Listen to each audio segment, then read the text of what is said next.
I've had a good look and put plenty of thought into the key recommendation. Now, what I would like to say first and foremost is thank you to those who took part in the Assembly. But before I move on to the specifics, based on the engagement I've had from constituent level, I just want to highlight the fact that a citizens' assembly is not necessarily representative of the population as a whole for a variety of reasons that have been brought to my attention. Therefore, we can't automatically assume that the assembly is either representative or infallible. I believe some of the recommendations are welcome, others are open to further examination, while some are completely unacceptable, it would appear. Firstly, on leadership and politics. Introducing maternity leave for all elected representatives. I see no issue with this, except we must consider that if a mechanism was ever to be put in place, a TD, to replace a TD for the duration of maternity leave, that mechanism would have to be recommended by the public. And many would argue that as they are elected by the public, they should have a say in that matter. Certainly it's a recommendation that has potential but needs further examination. I'm most definitely not in favour of the recommendation to enact gender quota legislation that requires private companies to have at least 40% gender balance on their boards. In fact, I believe that this is probably a little bit outrageous and maybe a step too far in swinging the pendulum. The state should not be involved in deciding who runs private companies. It should be up to the shareholders and the owners of the private companies to decide who to have on their boards. And if you take, for instance, a family business where there might be 3 sons who are directors of the company, it can be very difficult in that scenario.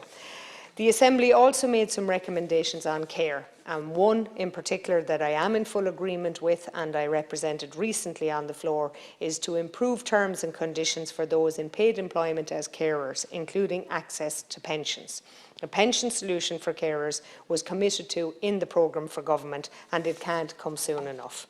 There are some of the recommendations on domestic, sexual and gender-based violence, cover gender power dynamics, consent and domestic, sexual and gender-based violence within the revised relationship and sexuality curriculum, to develop guidelines and specialist training for judges and lawyers regarding the treatment of victims/survivors, including the exclusion of the consideration of sexual history, character, attire and counselling and medical records. Appoint a victims/survivors commissioner as an independent advocate and voice for victims/survivors. I support these recommendations. Too often we see stories of victims being subject to an unnecessary level of personal scrutiny of their medical records, attire or sexual history, as if there were some sort of reason to excuse the abuser, and that has to change.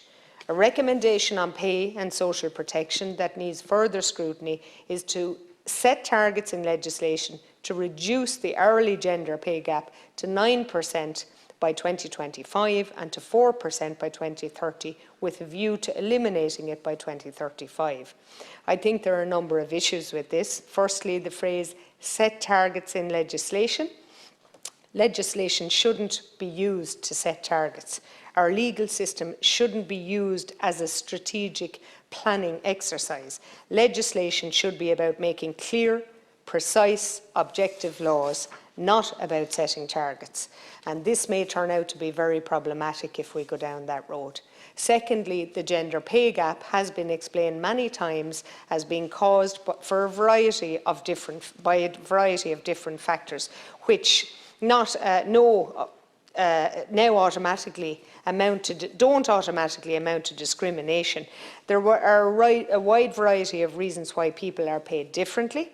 The main aim of any government policy should be to identify and penalise organisations who are paying men and women with the same qualifications and experience different amounts for the same amount and quality of work.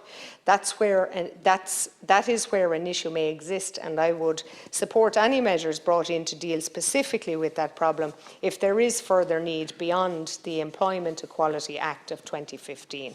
In relation to social media, there is a recommendation to hold technology and social media companies accountable for immediately removing online content that constitutes sexual harassment, bullying, stalking, sexually violent or abusive content. There's a difference between free speech and online abuse. I fully support the idea of free speech in terms of holding opposing views, robust debate, and critique of ideas. However, when it comes to bullying, harassment, and other abusive online content, we must take a stronger approach. It is not nice to be on the receiving end.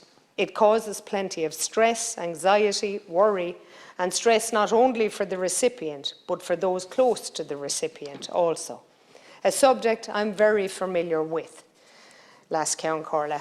However, I don't believe online abuse can be dealt with on a gender equality basis. This is more about common decency and respect for all others, regardless of gender. Where the line is crossed, we need to look at legislation for online abuse in its own right, because it appears to be one of the biggest obstacles as to why women don't put themselves out there front and centre.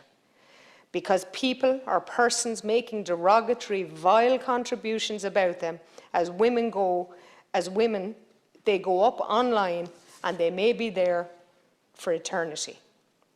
And I'll finish on this, Ceann Comhairle. I do hope that the debate can bring about positive change and brings balance in the future. But equally, I caution against swinging the pendulum too far.